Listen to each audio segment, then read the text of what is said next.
Do Crohn's disease symptoms keep coming back? Tremfya guselkumab may help. At 12 weeks, rapid symptom remission was achieved in most patients taking Tremfya, and some experienced visible improvement of their intestinal lining at 12 weeks and 1 year. Individual results may vary.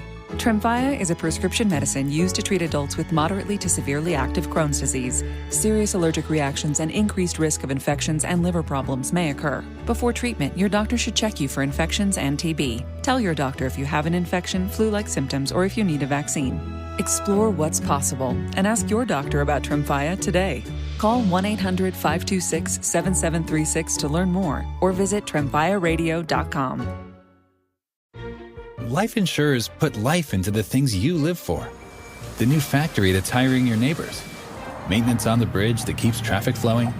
The paycheck that puts pizza night on the table. Life insurers contribute $8 trillion to the U.S. economy through bond purchases and other investments, and protect the financial security of 90 million American families, like yours. See how life insurers put life into America at acli.com. Paid for by the American Council of Life Insurers. Now more than ever, Lowe's knows you don't just want a low price, you want the lowest price. And with our lowest price guarantee, you can count on us for competitive prices on all your home improvement projects. If you find a qualifying lower price somewhere else on the same item, we'll match it. Lowe's, we help, you save. Price match applies to same item, current price at qualifying retailers. Exclusions and terms apply. Learn how we'll match price at lowes.com/lowest price guarantee. With McValue at McDonald's, you don't just get deals on the drinks. You get deals on McDonald's drinks. So when you're breaking a sweat, embrace the chill without breaking the bank. And when your crew is running on empty, keep your wallet full while refreshing the squad. Grab a cold drink at a hot price, like a refreshing Coke Zero or sweet tea in any size for only $1.49. Price and participation may vary. Cannot be combined with any other offer. Ba-da-ba-ba-ba. Whether you're into comedians roasting each other's life choices or turning yesterday's bad decisions into today's funny stories, Amazon Music's got the most ad-free top podcasts, included with Prime. Download the Amazon Music app and get in on the joke, or go to amazon.com/ad-free comedy. That's amazon.com/ad-free comedy to catch up on the latest episodes without the ads.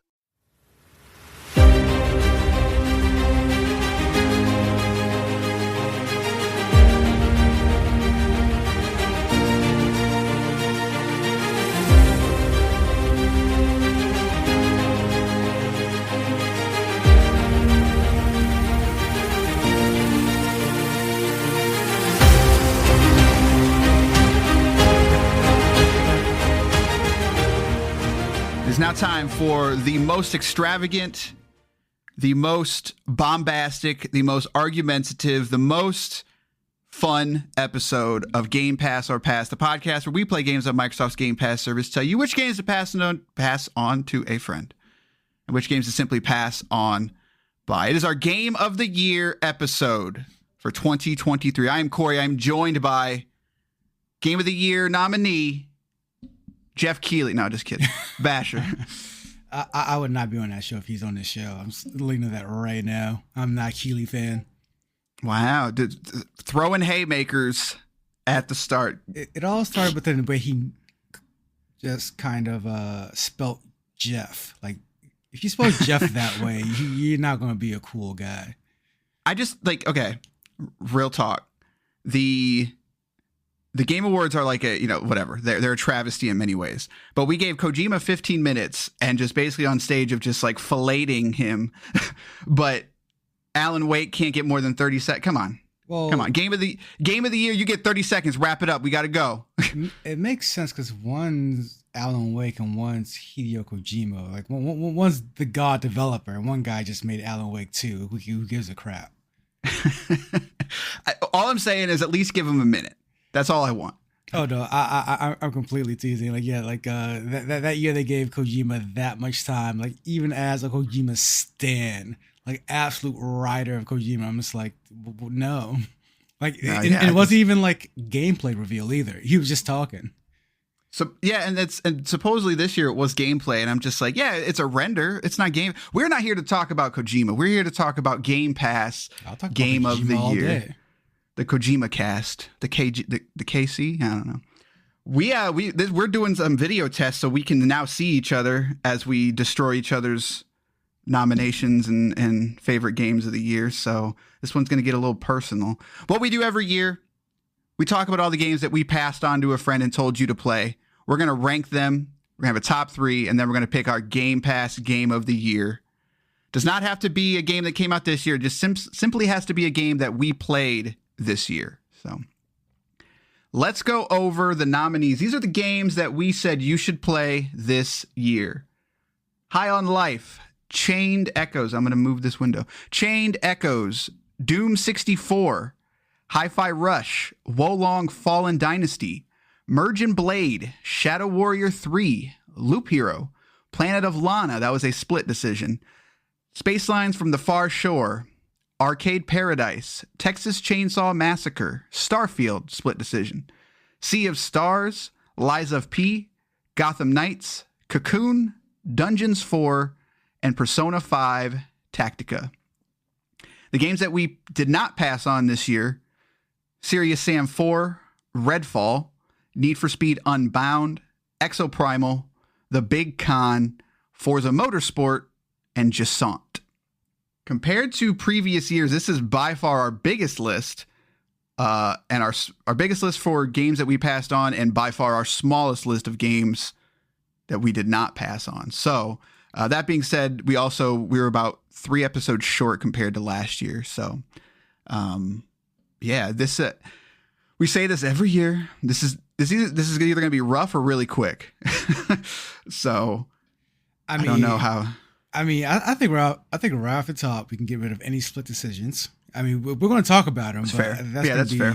Right off the top. I mean, so the first split decision we had was what was it? Planet of Lana. Planet of Lana. Yeah, like, I mean, unless you really feel like Planet of Lana. I'm not gonna fight for that one. I like Planet of Lana as it's one of those, as you would call it. It's a 2D platformer, but it's got its heart in it, you know. I think it's one of the better one of those, but it's still not. I've never played one of those. Even I've played Limbo, I've played Inside, and I've never been like, yeah, this is incredible. I just like them. So, but yeah, I remember you were not a fan. I do like Limbo. I mean, and again, like, and I do want to give it some thought, because all year for the past probably 2 years, I just don't like these games, and it's not that I don't like these games. It's not that I don't appreciate these games. It's just sometimes, or rather most of the time, I feel like they have I think the best ones have the one kind of quirk or gameplay thing that makes it neat, like super neat, and they just create a game around that kind of thing. I think those are the better ones. Like Brave, when you kind of rewind time, I think it was kind of like the neat little trick there. But some of these, like that uniqueness that the developer thinks they're bringing to it, is just not that unique to me. Like there's no real like quirky gameplay or this kind of weird gameplay thing that's like, oh, this makes this one stand out. They kind of rely on that really, like, honestly, that really good art style, and then that I'm sorry to say, but that kind of generic indie music, like, and I hate to put it that way, because like the people that make the music are talented people who do good stuff, but it just sounds like indie music, and it kind of will rely a little too heavily on that without that really quirky aspect of gameplay that makes it stand out to me. And I think that's all true, fair, whatever you want to call it. But I just think Planet of Lana, especially on the art front, does stand out. Like, it, for me to say like it doesn't fall into that trope would be a lie, but I don't think it falls into that trope nearly as hard as other ones. I know the music we were pretty divided on. I actually really liked it, but it is not a home run in terms of from start to finish music wise. There's definitely a couple tracks in there that I thought stood out. But we'll talk about another game here, later with composers and stuff. But to me, it definitely seems like they had 3 or 4 top tier tracks, and the rest is like, well, crap, we've got 4 more hours of game we got to put here. where do we put the music? Where do we get the music from? And so indie music here, and that kind of worked. Right. So, Planet Alana, good effort, but we will have to say goodbye to you. So normally what we do is we go back and forth, but I think we'll continue on the split decisions just for now, and then we'll go back and forth. Let's see here. There was 3 of them, wasn't there? Starfield was 1, but maybe it was only 2. I thought there was 3. Maybe I made that up. Yeah, Starfield was our other split decision, and Starfield sucks. I stand by. I said it. Then I'll say it now. Starfield sucks. It's not a good game. Like, I don't care. I don't care how well the production value is. I don't care how much money they put into it. The game sucks. Like, I don't know. It's completely undercooked, and I don't know why it's getting a pass from anybody, like, at all. And this comes from the guy who liked Fallout 4. Like, oh, that's crazy to me. That's what I'm saying. Like, it's like, right. it's. I would take Starfield over Fallout 4. The mission structure of Fallout 4 is terrible. Starfield has missions? They're ripped right out of Skyrim, but they work. They have missions? Like, what are you talking? I don't think they do. Remember, you had a voice protagonist in Fallout 4. Talk about bad missions. Oh, no. But no, but Bethesda games, they dropped the ball completely on Starfield for me. There's just nothing there at all. Like, no. For me, there's some cool stuff in Starfield, and that Bethesda magic is there. However, it's there in much smaller quantities, and there's so much time in between sometimes when you find those, whatever you want to call them, that magic. And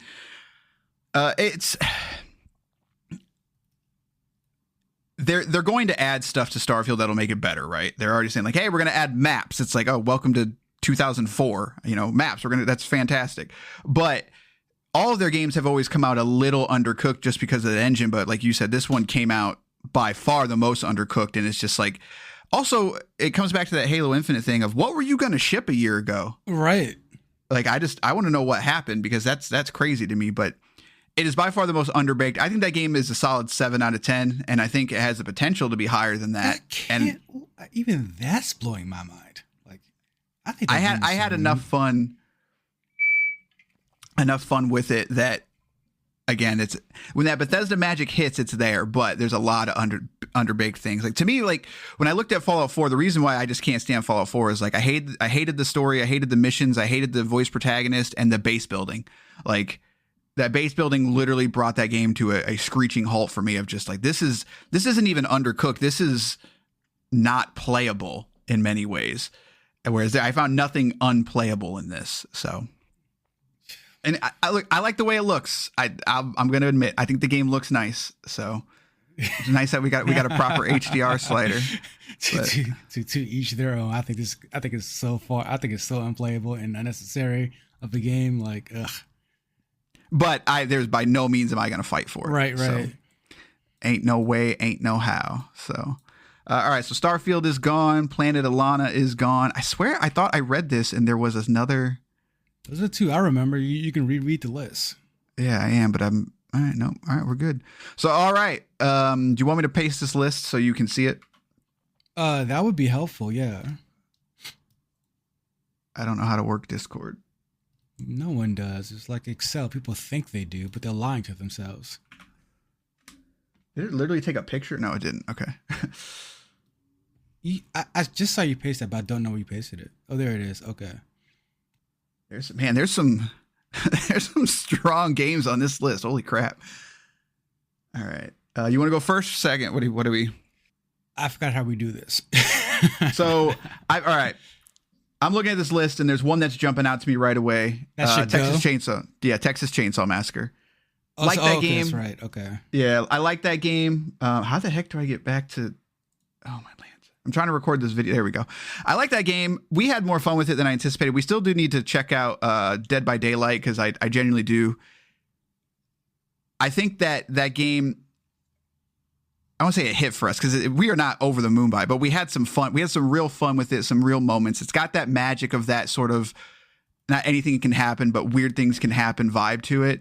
However, I think it's just fun for us because we're not really into this genre. It's a very approachable version of those style of games, but it still had some massive problems. I had my fun with it, but there is absolutely no way it stands up to the rest of this list. So I'd agree with that. Worth playing, but it's not. Yeah, it may not be Dead by Daylight for a lot of people might say. Texas Chainsaw Massacre. Appreciate your time, but please leave. Which one of us? I want to ask this question. I know the answer to. Which one of us put Merge and Blade on here? We both did. I mean, you picked that game, but we both ended up playing it a lot. I just don't remember it. You don't remember Merge and Blade? Like you're saying like at all, or you're saying you don't remember who? I genuinely don't remember. Oh, this game. Okay. Yeah. Okay. No. This is a fantastic little game. It's like a Tetris kind of. Yeah, I forgot about this game. This game's so good. Okay. This is gonna be a problem. Okay. I would go. Honestly, I would go the latest game I just played, Persona 5 Tactica. That can go. Yeah, I'm not gonna fight you on that one. I want to say I was surprised, but I've actually heard more feedback over the past couple of weeks of being like people they like it for like the first 5 or 6 hours, and then they're just kind of like, okay. Yeah, it's a game that doesn't really evolve very well, obviously. And then I think I said during the review, it's more Persona than Tactica. Like they didn't make a really great Tactica game and then put the Persona 5 aesthetic on it. It just is more Persona 5 aesthetic than Tactica game. I mean, like they kind of went the other way with something like Final Fantasy Tactics, where the bones of that game is just an amazing tactics RPG, and you're drawn to it by the world of Final Fantasy, whereas Persona 5 Tactica is more, I like Persona 5, but there's not a lot of great tactics things happening here. Yeah, and it's I installed it at one point, and then after we kind of talked about it, like A, it's just like, dude, I ain't got any time. B, it's just like, I just think that I just don't like Persona. I just don't like that aesthetic. So while it could be a gateway drug for many people, I think for me, it's like you said, it kind of goes too far in the opposite way. So Persona 5 Tactica, thank you for playing. I think I'm going to go the same route. I'm going to say Dungeons 4. Like that game. It's cool. It's definitely something you should check out. But when it comes to like the breadth of I don't want to say development, but features and what it is, totally solid, but it's not anything that you're gonna like be head over heels about. It's cool, but it just doesn't stand up to the rest of this list. So I'll take your word on that, but I do want to play it though. I do want to do the co-op thing. Yeah, for sure. Like it's something we should play, especially co-op, but I don't we're gonna play Dungeons 4, we're gonna have a great time with it, but in 2 years from now we're gonna be like, Dungeons, what was that? Right. What was Dungeons 4? Oh, that's right. Okay, so that's what's going to happen is they're going to, just like we talked about in the review, like wait, they made 3 of these. We're going to play 5 and go, wait, they made 4 of these, right? And also we played it. So, all right, just to give everyone a quick update, we got Cocoon, Gotham Knights, Lies of P, Sea of Stars, Arcade Paradise, Spacelines from the Far Shore, Loop Hero, Shadow Warrior 3, Merge and Blade, Wo Long Fallen Dynasty, Hi-Fi Rush, Doom 64, Chained Echoes, High on Life. Is it my turn? It's my turn, right? Yes, it is. I can go get rid of Gotham Knights.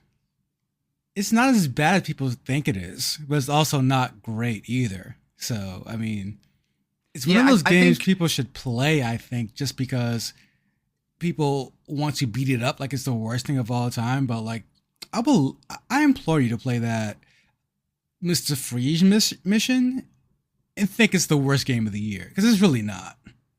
And I think that's the story of that game. It's still not it's not close to a 10 out of 10 by any means. It's still got a lot of weird things, but that game has a lot more development and love and care than you would think based on the perception of it being like, this is just this travesty of game design. And it's just not. Again, we played it after things were patched and stuff. I know the performance was a big thing. I played the PC version where I didn't have to deal with the 30 frames. So there's a lot of caveats to our recommendation on that one. However, I still stand by it. We put like 35 hours into that game. Any game that you put that much time into is doing at least something right. So I enjoyed it quite a bit. I've been contemplating re-downloading it just to run around in that world a little bit after getting a new GPU, just like, because before I could get like 70, 80 frames. I'm like, dude, I could get like 150 frames now. I just want to look at it. The same thing with I don't want to buy Cyberpunk on PC. I just want to look at Cyberpunk on PC. So Gotham Knights 4-player co-op, not enough to get you a top 3 spot. All right. I am going to go with Cocoon. Like Cocoon a lot. It's a game that really surprised me. If we do want to call it, quote, one of those, I think that is fair. However, it has in the gameplay tweak there for me. Right. And it's almost the complete opposite of what we talked about with Planet of Lana. It's got the gameplay, and while it's striking and the story is kind of not there at all. No, right. There's no story. At the end, it kind of, it throws that, I don't want to say it's not even a curveball, but it's like, what is life? It's that personification of what did this mean to you? However, what I do appreciate is that it saves it for the end. It doesn't kind of beat you over the head with it for the whole game. Whereas that's kind of where what was that game? Somerville? Yeah. Where that game the whole time is just like, I felt like it was trying to just beat me over the head with what does this mean? And then at the end, I don't know what it means because you didn't tell me. Cocoon has that same problem. However, the gameplay is super strong. So and it's shorter. So, but all right. Cocoon, no metamorphosis for you, I guess. I don't know. I'm wondering when we're going to get to that point in indie games where, I mean, again, not to make them sound redundant, but like, when are they going to, at the very least, look and sound different again? Like, I'm not saying they all look and sound the same exactly, but man, like that 2.5D cell shading art style, watercolor art style, like I get it, like. I get it. Like, when are they going to do something a bit different? Like, I mean, half the reason something like the Souls series took over is because they just looked so different from any other kind of action RPG at the time. Like, I'm just really wondering when we're going to get that point of making an indie game. Let's make it stand out completely visually without relying heavily on cell shaded 2.5D artwork. I think we're probably on the cusp of that. I think a lot of that comes down to engines as well as so like Cocoon was they split. I don't remember. I do not know the developers' names, but it's like the people that did Limbo Inside and all that team basically split, and one of them might have been Somerville. I don't remember, but the other one did Cocoon, and it's the same thing as like, when somebody leaves a major studio and then they go to make the same game, right? Like, yep. Yeah. So, and it's a combination of engine as well as time. We got to get new creators out there. And like, I look at Ori and the Blind Forest developer Moon. They showed off their new game at the Game Awards, No Rest for the Wicked. And like that looks incredible. Like that's an indie studio and that game looks crazy. So I think we're probably on the cusp of that. Indie at all. It doesn't look it doesn't look like anything he'd done before. Like that's what I like to see from a developer. And I get it takes time and patience and money and all that good stuff. But I mean, like, it's good to see when they go a little outside the box there. Yeah, and I think for them, what's most interesting is they kind of remind me of like not Supermassive. Who the heck makes Hades? I can't think of the name. Big Giant something. Big Giant game? No, Supergiant games.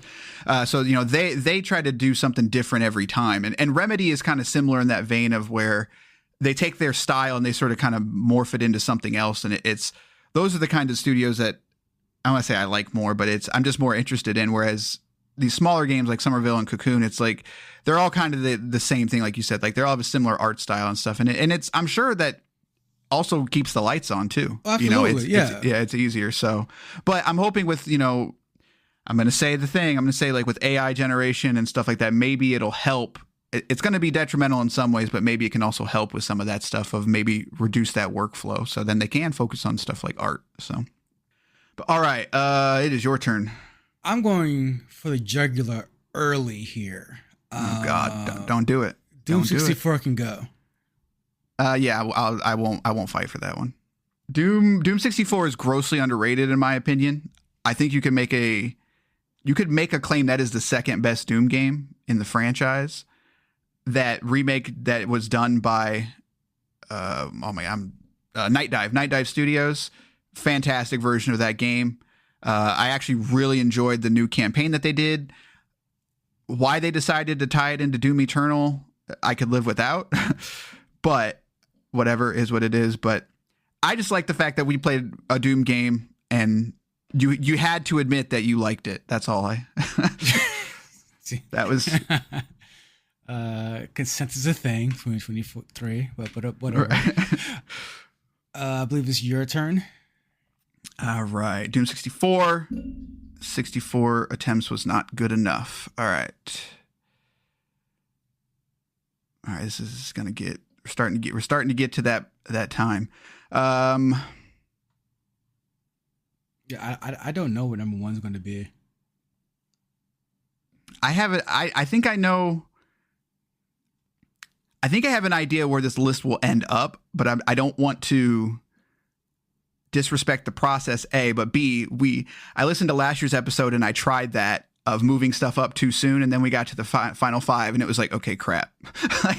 like we at one point Power Wash Simulator was like cemented in our top three last year, and then it ended up not making it. So I don't want to try to move something up and then we end up losing it because I got too cocky. So. There's DLC for that game, by the way. I think we should play it.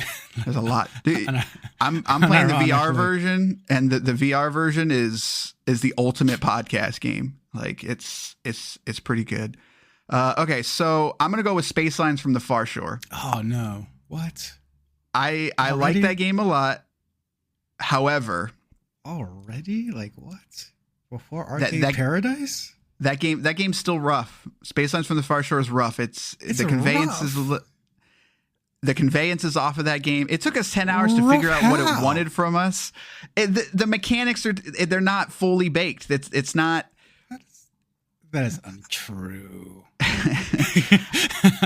like that game a lot, but it's some of the most fun we've had this year but I think a lot of that comes from I could see somebody picking up that game and getting health inspected and losing it, just being like, all right, well, I'm never playing this again. Whereas like we took it as a challenge. I don't think a lot of people would. I mean, I don't know. I don't know if it's going to be top 3 or 5, but to go before some of these other games, I don't know. Well, what would you pick above it? I'm curious. Oh, Arcade Paradise goes before that.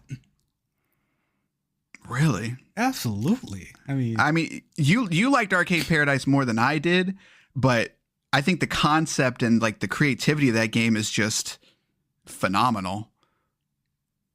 I think you get more. I think you get way more playtime and way more fun moments out of Space Lines.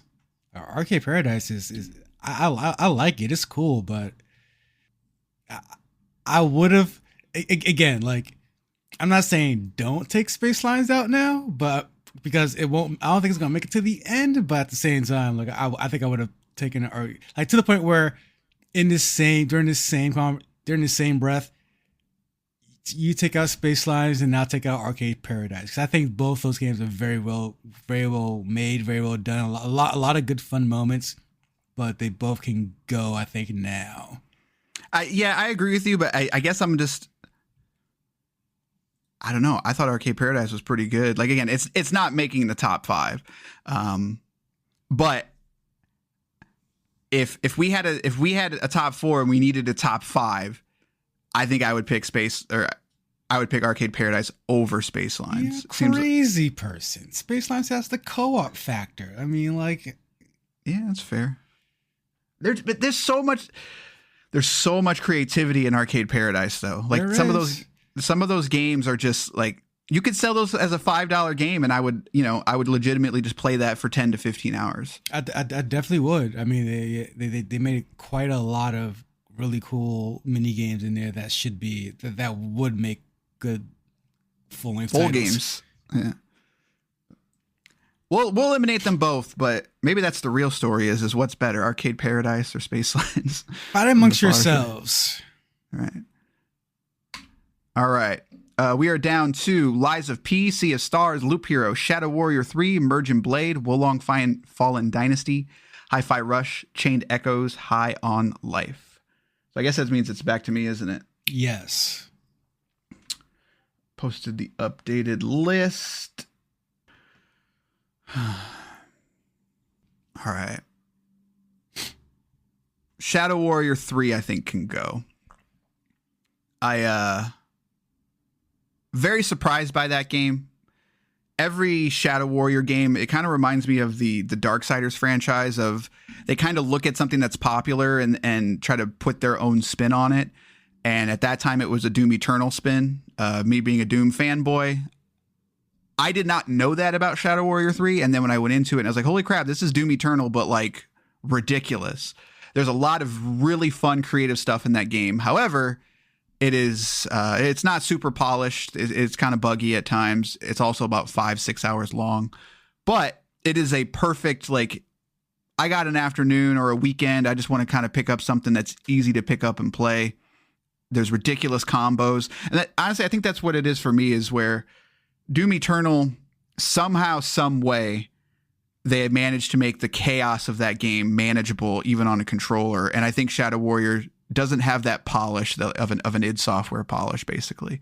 Really solid, but I don't think it's going to make this list. I agree. It's a fantastic. I think it's a really fantastic series. Each Shadow Warrior I've played so far has been a lot of fun. Like they get the 90s aspect of game design, where we're just gonna make a fun game. Like it's gonna be over the top. It's gonna be crazy. It's gonna be wacky. It's gonna be our game. It's very they really get that about gaming right now, especially during a time where gaming is, I still feel like, wants to be the most serious thing at times when it doesn't need to be.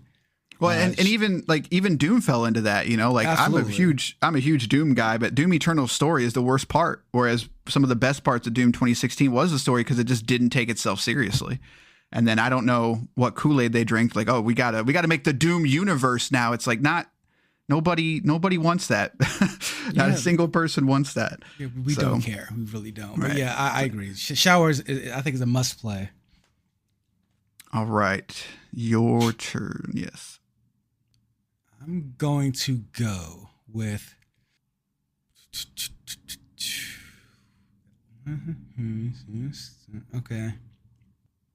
okay, there are two Souls-likes here. One of them is a lot better than the other one. I'm going to go with Wolong. Wolong is pretty fun, pretty good. They take the Souls-like and they make it a lot faster, a lot more arcade, a lot more jump in, jump out, except for when it wants to be a Souls game, especially with certain bosses, and it's like, you don't need to do that, and this is where you start to lose me. See, I would take Wolong over Lies of P. Ooh, no. Wolong.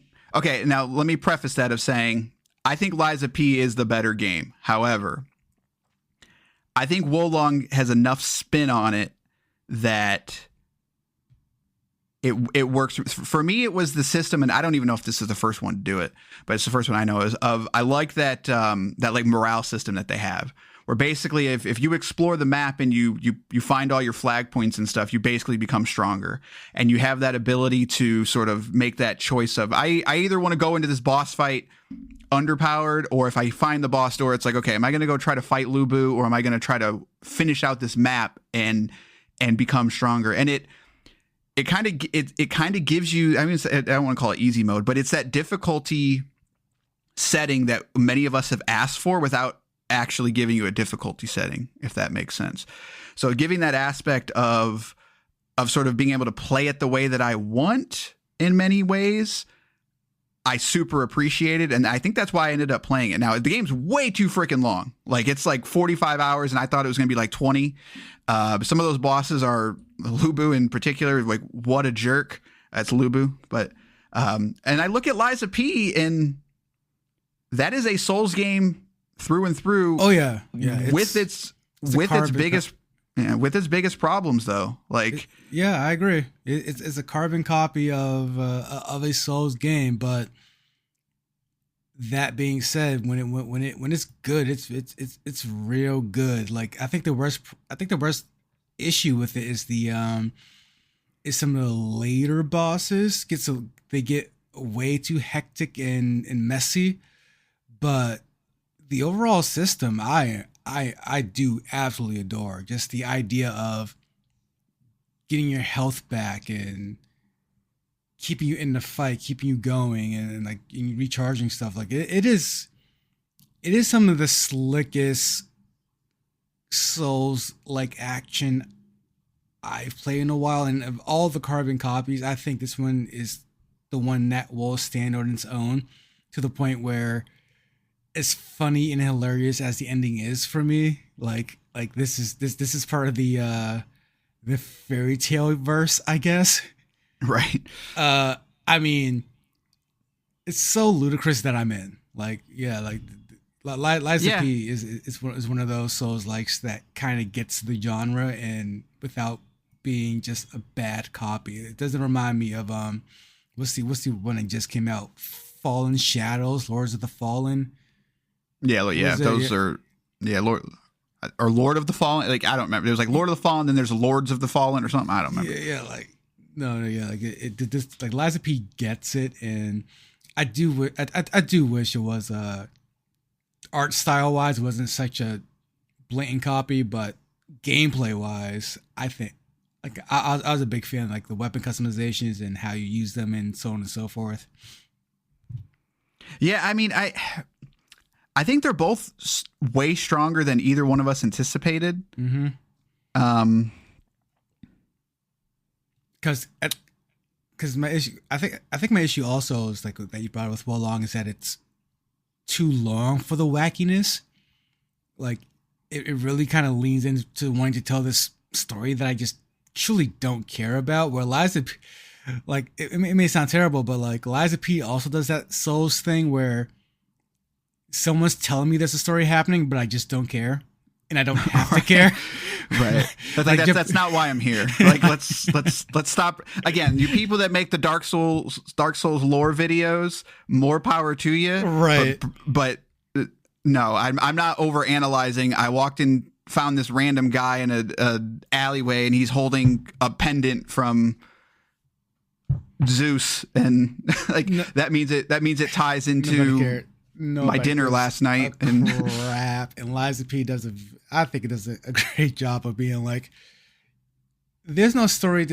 Oh wait, go back to the manor, get like, talk to someone, get some lines of text. All right, go back and kill stuff. Like, it just doesn't care. Apparently, Geppetto is an evil mastermind of some sort. Like, nobody cares. Yeah. This is genuinely tough. I'm looking at this list. I think I'm willing to cut Wo Long because I don't think I'm going to fight hard enough for it, as I know what I'm going to be fighting for on this list so far as I'm looking at it. So I'll cut it. I think Lies of P has a chance to be in the top 3, so that's why I'll give it to you. However, I'm going to take... That's getting tight. It's getting real tight. Well, this one, I think this is one you can get rid of right now. Actually. Yeah, High on Life. Yep, I agree. Yep, yeah. That's the one. I like High on Life a lot. It's definitely not for everybody by any means, but it's for me. Like I understand that humor. I get that humor. I thought it was hilarious at times, like legit. And it's hilarious. For me, I think the biggest thing is like this is a legit video game. You know, like when you first saw it or see it, I was just kind of like, okay, like that's probably going to be like a, 5-6 hour fun thing. But it kind of reminds me of like the South Park games of like, no, like there's a real game here. It's not the most in-depth first-person shooter you're ever going to play, but they definitely looked at what makes first-person shooters fun. And kind of went from there. And so super enjoy it, but also buggy as hell. Like I had so many bugs in that game that did unfortunately affect progression. So, but also visually stunning, like a very, very good looking game. So a legitimate video game from this team. Like right. If their humor wasn't so abrasive and just war on you over time, I would say like make more of these types of games. But I mean, like it's going to be the same Rick and Morty thing each and every time, though. Quick question: some of this might get put on YouTube. You can't drink on YouTube, right? That's the thing. I mean, I don't think as long as you don't have a label. Oh, okay. I mean, how would they know? Why? Are you trying to be a boob streamer? Is that what you're trying to tell me? A booze or a boob streamer? Boob. No, because I have whiskey here. I'm figuring why not. It's 5:00 somewhere. Sure. Not here. All right. So just to we're getting down to we're about to have some arguments here. Liza P, Sea of Stars, Loop Hero, Merge and Blade, Hi-Fi Rush, Chained Echoes.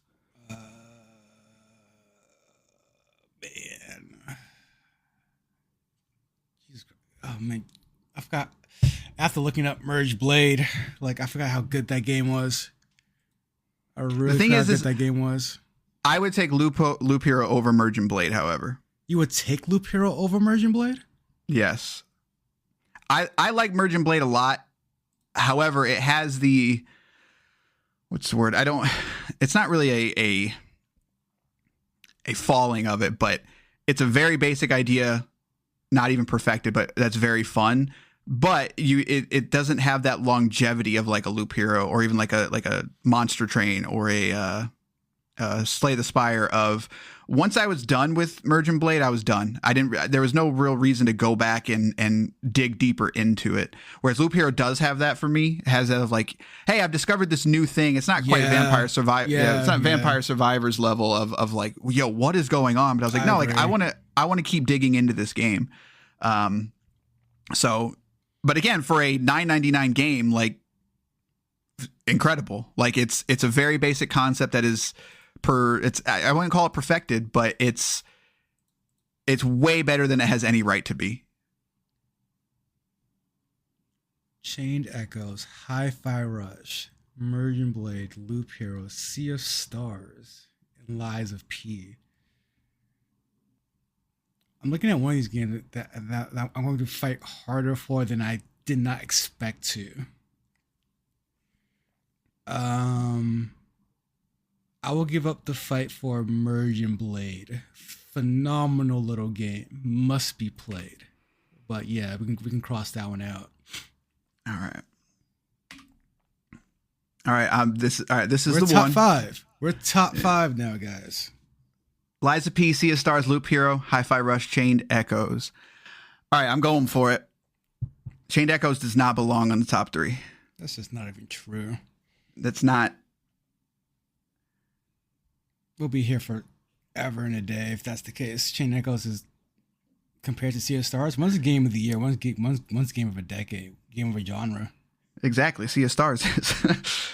Look, all right. I say this. Go ahead. I say this with the utmost respect.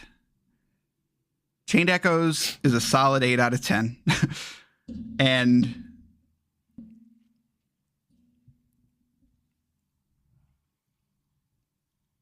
I know that there's this narrative around it of it's like, man, like this is a love letter to Final Fantasy VI and those types of games. And it is. There's some really fun stuff in there.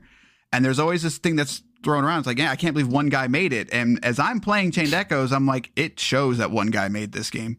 There is a lot of bloat, of bad dialogue, of boring gameplay, boring areas, wrapped around a very solid RPG. What a very interesting take. I'm not wrong. Yeah, I think you are, but I mean, you're wrong and right in the sense that that's to be expected coming from you. If that makes any sense, like it's Chain Echoes is such a great interpretation of the genre itself and what it came from, and what it can do. That and it leans so heavy into the genre's aspects that I completely understand why someone who just isn't as big on the genre would be like, CSRs is much better, because CSRs takes the genre aspects of the genre and what's the word I'm looking for? They almost put like a Nintendo kind of spin on it, where for sure, yeah. Where it has strong Mario RPG vibes, very strong Mario RPG. It's way more. And again, I say this with utmost respect, because I think CSRs is a game of the year, because it's much more easy to get into. I would almost say, like, for like RPG fans, like those real hardcore RPG fans, that CSRs or people trying to be one, rather, CSRs is what you start with to get you really into, and then Chain Echoes is what you get to like, it's like the real meat of like what make those genres like really great, because at this point we're getting into just personal preferences. Obviously, that's the whole point of the show. For me, the CSR's developers, they have a tendency so far of the way they tell a story gets frustrating for me, because they tend to give all this exposition in a way where it's not told through the character. And when people talk about like the Final Fantasy 6s, the 3s, the Chrono Triggers, even the Final Fantasy 7, the moments that really make those games shine aren't really when you press A again to attack. It's not really the gameplay design. The gameplay design is memorable, but when people talk about like trial of Chrono Triggers, especially, like, the highlight of that game is the trial of Chrono. Right. That's what people make essays about. When people talk about Final Fantasy VI, they're talking about like when they had a whole the scene on top of the castle where the girl is just singing in this MIDI choppy music thing, and it's like, and it just took you out of the game. It's like the game stops and they just sing you a song. For Final Fantasy VII, it's when you're not even playing the game anymore. Like, you're just in Cloud's mindscape and you're trying to figure out who the hell Cloud even is. Like, I think CS Stars has that real great world building aspect, but I think it struggles, and I think they've always struggled to tell that within the game or gameplay itself. Where I think Chained Echoes does a much better job of telling that through the character, and to me, those are the memorable things. Because Chained Echoes, for example, has like issues like what a character would be. They have their own motivations for doing things. Like when a character leaves, you're like, yeah, I can see why she would leave, because she grew up in the worst of environments. Like when you tell this character to come to the party and save the world, she's like, the world has done nothing for me so far. Like, I've been sexually assaulted and beat up and stolen from. Like, I'm a woman out here just doing my, like, barely surviving. I don't need this world to survive.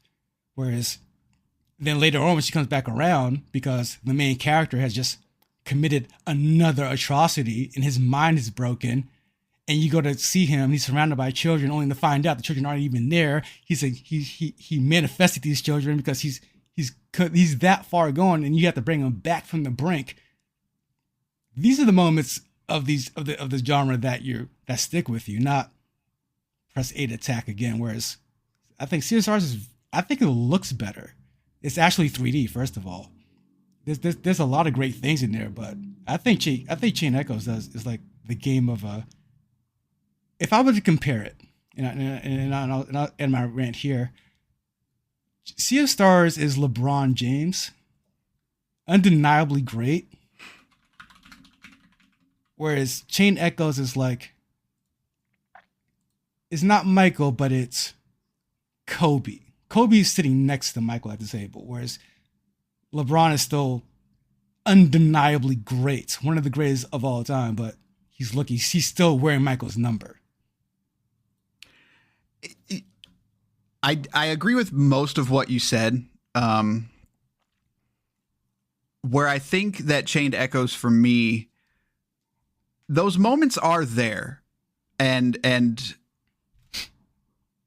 I think that now this is obviously going to be based on what I remember about Final Fantasy 6/3. Like, I have not played it in probably 3 or 4 years, but I always felt like I always felt like the moment to moment of Chained Echoes, it starts off strong, but when you start getting to those moments, they just kind of come out of nowhere. Like, it just seems like they're, again, and this, I don't want this to be a negative, but it feels like this game was made by one person. Like, they had all these ideas in it, and they had these pivotal points of like, I want to get to this point in the story to where I can do XYZ. There's way too many what do you want to call it, twists and turns along the way sometimes, of just like, this person's bad, this person's good. And it's just like, I'm like, okay, like, I don't care. And yeah, there are some memorable moments for sure, but Sea of Stars is that better. I mean, not better, but Sea of Stars is definitely, I agree with you. Sea of Stars was streamlined that aspect of it. It's like they don't even try to do any of that. Where it's not even, I'm not even comparing it to Sea of Stars. It's just as when I'm playing Chained Echoes, those moments are there, but it's a sloppy execution in my opinion. And it really did take me out of it. And for me, what I think was really strange is when I first started playing it, I was like, okay, like this has all of the things that you want in Final Fantasy VI, but they do remove a lot of those aspects that are annoying, the same way Sea of Stars does in that genre. But as I kept playing it, I was like, you removed the things that are annoying, but you didn't replace them with anything. And so by the time you're like in the middle of the game, it's just like, there really is no real character development from a gameplay standpoint, is there? Like, I don't know. I mean, like character wise, totally. But from like a RPG standpoint, like I'm just in menus. Like, I'm not doing the Final Fantasy VI thing at all. I'm just I'm doing the Sea of Stars thing of like, yo, I found a new weapon, I'm going to equip it. And that doesn't merge well to me with what game they created. He created. Yeah. Well, you can say they, because it technically is like 2 or 3 people, I guess, that do some stuff there. Yeah, I'm gonna really disagree with there, because for people that are going to play, have not played Chain Echoes yet, I'm going to emphasize the RPG of it, because it's one of the deepest RPGs you're ever going to play. The customization in terms of what? Like, the customization in this game is bonkers. No two parties going to end. No two people who play this game are going to have the exact same party with the exact same build. You can really break this game wide open through the crystals and how you and through the mech customizations and then the character customizations, depending on what skills you have and what skills you prop up and what skills you attribute to certain crystals. you can bust this game wide open. Like you can play this game however you want. Especially I forgot the character's name. The redhead girl. If you really dig deep, and that's the thing about this. That's the thing about it being a great RPG. You can just play this top level, surface level, and have a good time with it. But if you dig deep and you really customize these characters, like with the weapons, with the abilities, with the customization, with the crystals, with the equipment, you can have this girl critting like a son of a gun, and then on top of that, let's say the possibilities are actually endless. Like if you use character A to inflict a status of wet on the enemy, and then you take that crit, you triple that crit, and then you build up your exhaust meter at the top. I forgot what that meter at the top was. Overdrive. The overdrive, yeah. If you get that into the green, but then drop it down, like there's so many moving parts here. If you wanted it to be there, but the customization is endless. Like that's my point. Actual though. RPG. You don't do anything with the customization though, because they removed a lot of the nuance of the RPG systems. Like especially like with you going into each of the battles with full health and full skill power and all that stuff. But it also still has the RNG aspects. Like you can walk into a battle, and if you just get a bad roll, you get a bad roll. Like there's many times a boss will just come in and just wipe you out, and you're like, I don't even know what happened. Like it doesn't matter how good you are at the game. That's where it's like, so you remove the aspects that are annoying, yet you kept the ones that almost didn't need to be, if that makes sense. Who's wiping you out? Like that's just not even. I don't think that's. I don't know. I got wiped in that game many times. Again, and I will fully admit, I could just suck at the game. That is a total possibility. I'm going to say that because you shouldn't be getting wiped at the end. Oh no, not at the end. No, for sure. It was definitely the first 10 to 15 hours of it, and especially when you fall in that cave and then you fight that one dude in there. Like it's like hour 5 or 6. I got stuck pretty hard on that guy. Like I don't know if I was under leveled or whatever, but it's again. I think there is a disconnect to. I'm not saying that there is not depth there to the RPG. What I'm saying is that it does not mesh well with the stuff that they removed and added to the systems. The overdrive bar to me is, again, good idea, but it's just not fully fleshed out. What does that even mean? Like it's just a 3-state process, and like you. But the RNG, like you have no control over the RNG. You have complete control over where that overdrive bar lands. You have complete control. Not. Yes, you do. Like the skills. Really, like, yes, you do. The skills tell you like this brings it up, this brings it down. Guarding does this, guarding does that. Like, and the next enemy attack's going to do this to you. Like it even foreshadows the next move. Right, but sometimes that all changes though. I like feel the skills. You might just be confused, sir. I wasn't confused, but what I'll say is that I don't think it's nearly as robust isn't the word I want to say because it is deep. I don't think it's nearly as manipulatable or. That's incorrect. You can go to YouTube right now and watch a YouTuber. They set up a character so crazy that it one shot the final boss, and I want to go back and do it. Like you can bust this game wide open. This like it just in terms of the letters RPG, you can create your every single person who plays this game is going to have their own characters, their own party. That's half the reason you play these games. Like, what are we talking about? Talking about? If I could be completely wrong, sounds like I might be. However, I played Final Fantasy VI and I was able to break that game wide open every time. If I wasn't able to do that with this game, again, that shows there's a disconnect somewhere. Yeah. With the player, it seems like a user error. I don't think I'm alone on this one. I really don't. It seems like a user error, and then on top of that, again, like, and we're just talking about the ultimate depth of the battle system. Let's not even talk about how the world is actually laid out in terms of finding things. Like, if we compare this to Sea of Stars, like the game, like you don't get the true ending until you find all the colored seashells, which is just stupid. Like, whereas Chained Echoes, it's they have all the traditional and not traditional, but the highlights of the genre where, like, do you want your ultimate weapon? Like, you can do that too. You can go ultimate weapon searching. You can go ultimate boss searching. You can this all, like, their party, like, people are going to play this game and not even get all the party members, because there's a whole quest where you go, you find this abandoned, you just find this abandoned village. There's you go into a hut.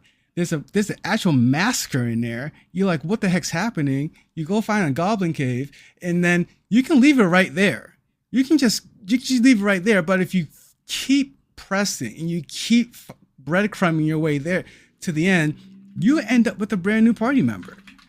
There are so many things to find here if you want to go looking for it. You're 100% right, but that is all. It's a staple of the genre. It's Suikoden all over again.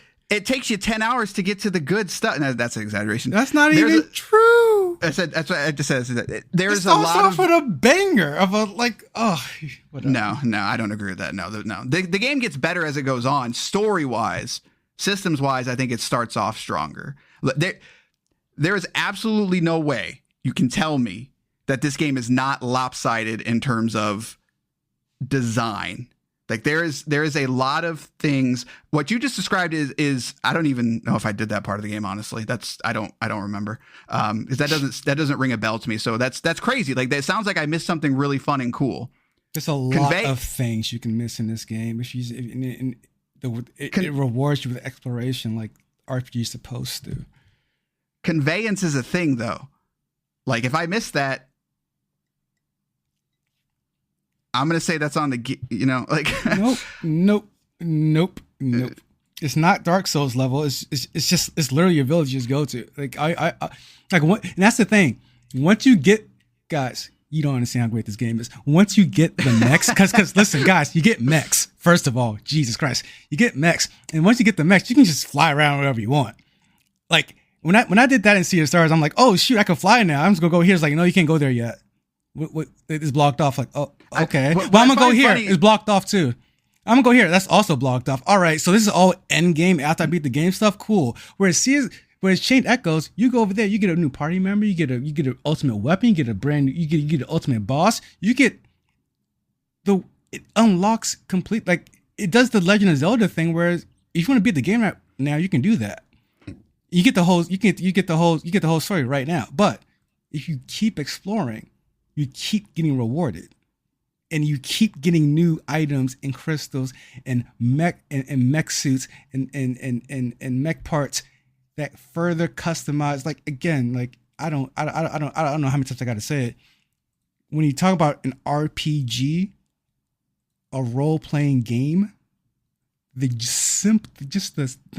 simple fact that no two people are going to have the same party and same stats and same characters. That's the whole point of this game. Like, that's the whole point of the genre. Like, what are we talking about? We're not going to agree, obviously. Just one person's right. It's the whole point of the genre. No. Because if I can play Final Fantasy VI and have none of these issues, but I play this game and I think the story's disjointed, the crystal system is fine. It's not simplified like Materia or anything like that, but, like, I did not find the depth there. So, and again, maybe I suck at the game. It's totally possible. But that's exactly it. But I can play other RPGs that this game is supposedly pulling from, and I had no issues with them. Like, that's all I'm saying. Listen, I already know you like a more simplified RPG in both mechanic and story. That's fine. That's absolutely fine. I like better designed RPGs. It's simplified. You don't like, and that's not a bad thing. Like, Look, if I wanted to play The Last of Us 2 of RPGs, I'll go play Last of Us 2. That's all I'm saying. No. I knew I wasn't going to win this fight going in. However, but we should talk about how great Sea of Stars is as well, though, because I know Sea of Stars is a game of the year. Yeah, and there is no argument from me that you'll have that these are, while they both say RPG on them, they are two completely different games. They're going to be compared for obvious reasons. They're not two completely different games. I disagree entirely. Like, they're not. Like, what? What? But that's like saying that Baldur's Gate is similar to Sea of Stars. Like, they're going for different things. What? That's not even true. Like, what? How are they, like, they're completely different battle systems. They're completely different world designs. They're completely different story designs. Like, it's just they're both just JRPG love letters. Like, it's not that different. Genre speaking, like, what? No.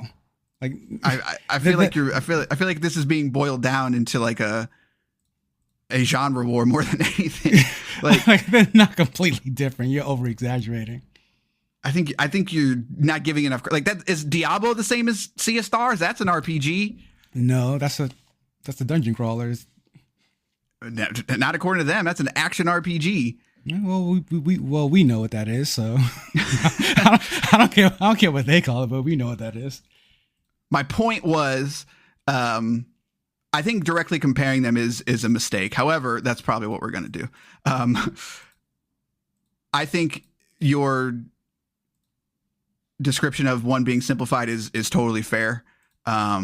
However, what I'll say is that I think the simplified system is more rewarding to the player. And that's where Sea of Stars excelled for me, is I think on a story front, I think you can make an argument that it starts off slower than Chained Echoes.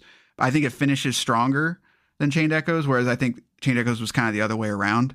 You don't get the real story until you find all the seashells. Yeah, we've said that's a huge flaw of this game. I don't think it can even end better, because you don't even get the ending until you do some stupid search for dumb things. Like, what? No, that's not completely. That's absolutely fair. Like, you don't get the real story until you start doing some benign, dumb search of stuff that you don't want. Like, what?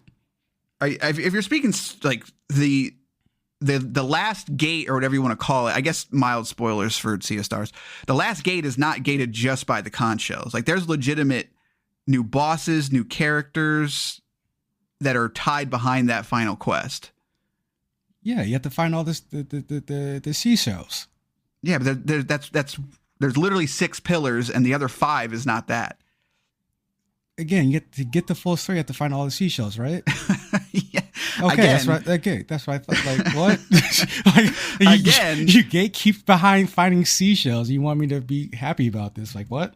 No, I agree with you. However, that, again, I feel like it's being boiled down into something that's not fair. Point is, accurate is all. I'm not trying to take. I will agree with you from a graphics perspective. I think Sea of Stars is significantly better than Chained Echoes. Absolutely.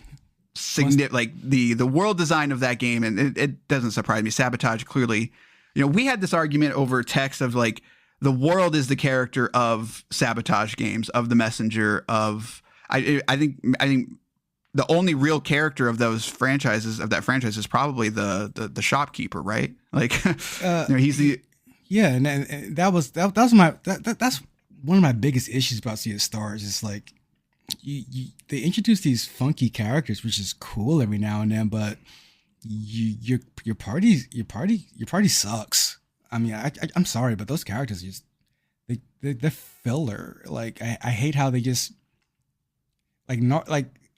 Gnarl I started to come around on eventually a little bit, but at the end of the day, it's like, hey, Gnarl, oh wait, it started off with them being very down and out about Gnarl, like, and how things ended with Gnarl. Then Gnarl shows up, he's like super happy and go lucky. I'm like, oh, what happened?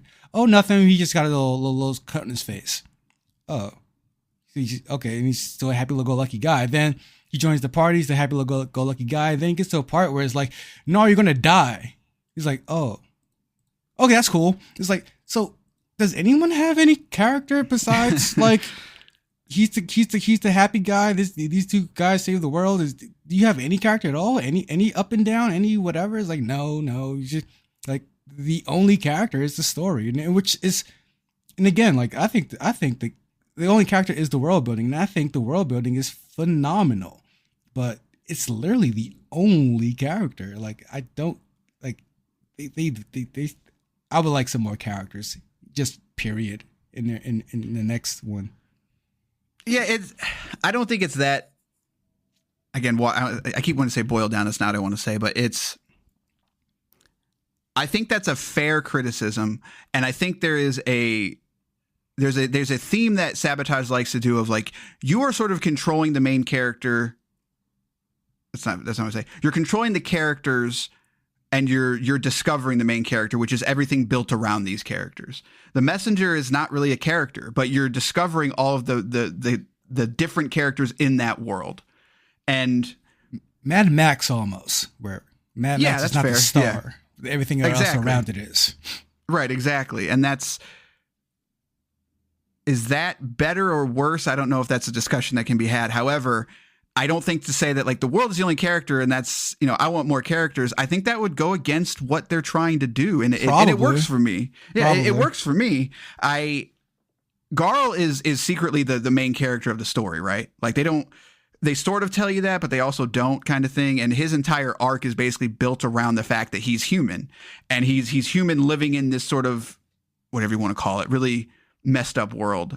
Sarai, and then you've got Beast and the characters are extremely unique and you discover things about them. But if you're looking for that in-depth sort of, and Chained Echoes has this too, but also what's that? Octopath Traveler is kind of the same way of like, we're going to focus on these 5 or 6 characters. We're going to go really deep in them.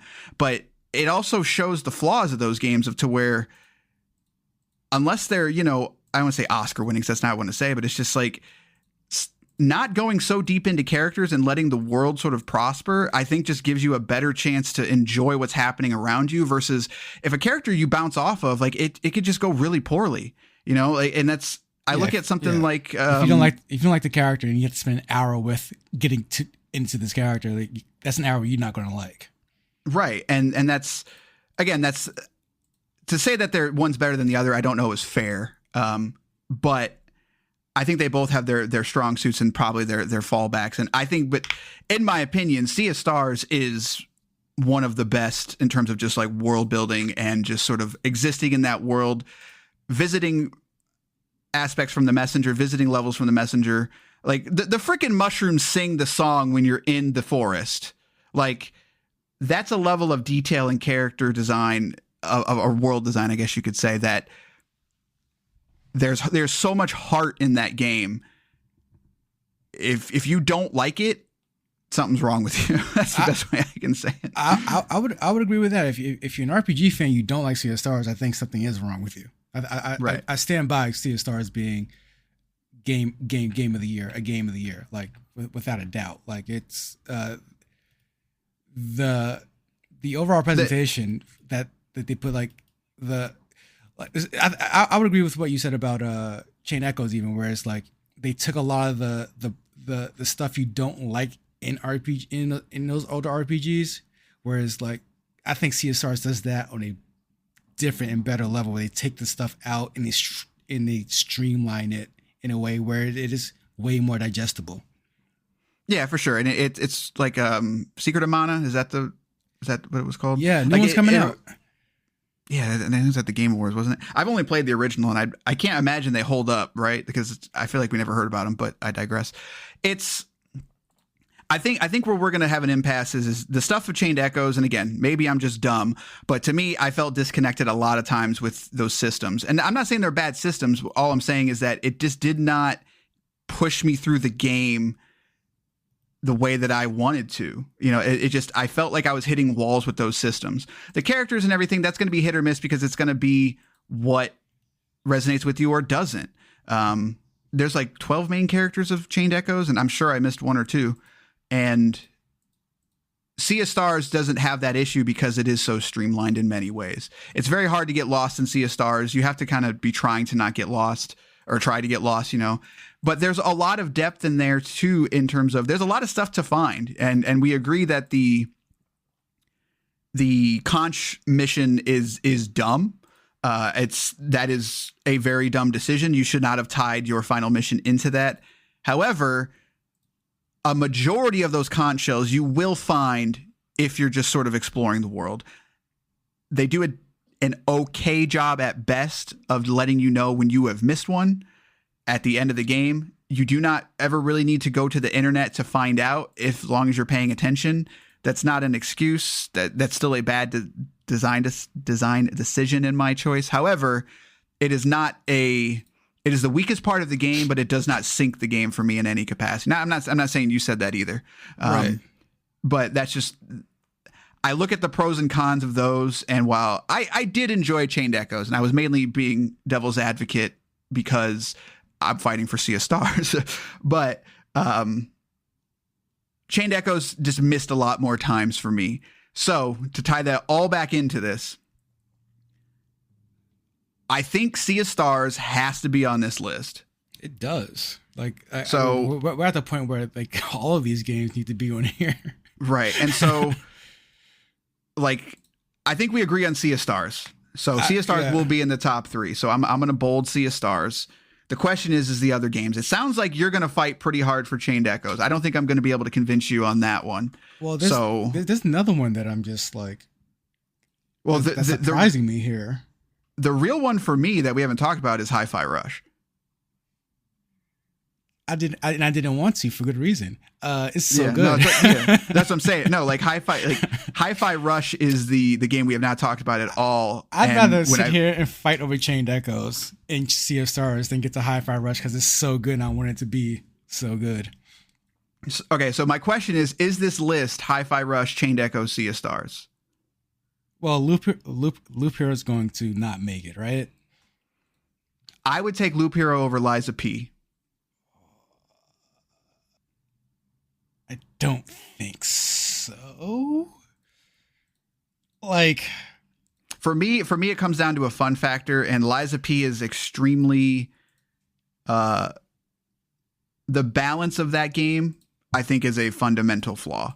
The ups and downs of the enemies and how sometimes you can just get dark souled, basically, of just like, hey, I'm just minding my own business, and all of a sudden, okay, here's this new enemy, and okay, like, it's not that I was not paying attention, it's that you put me on a rooftop and this dude came out of this door and just like starts swinging for the fences. I know exactly what you're talking about. Yep. And I'm just like, that does not happen all the time. I don't want to paint it that way. However, when that does happen, it's like, oh my God, like that wasn't, we can have this argument whether or not that was my fault or not. Like, do I need to be better at the game? Maybe. I know Souls fans will definitely come at me and be like, yo, this is on you. I don't agree. I think that is a bad gameplay design. And that's one thing, whereas I'm not an Elden Ring fan. However, I never really had that problem in Elden Ring. Every once in a while, you'd come up on something and it's just like, oh, I clearly should not be here. But whenever you put me in a room with a boss or something, like you gave me space to figure things out. You gave me a chance to at least say like, nope, like I'm out of here. Whereas Liza P, many times it puts you in a room or puts you in a situation where it's like, you're going to die. Like unless you are a god player, you're going to die. And for me, that's where that genre falls for me. Is just like, it doesn't have to be this way. You are deciding to do it this way. We'll argue all day long whether or not that's good or bad game design. For me, I'm always going to be on that's bad game design. So that's why Loop Hero to me is just more, I had more fun with it. I like both of those games. I like Liza P more than I thought I would. And that is surprising to me.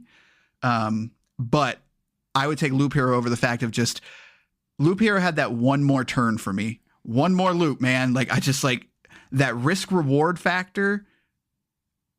Very, very good. Very, very fun.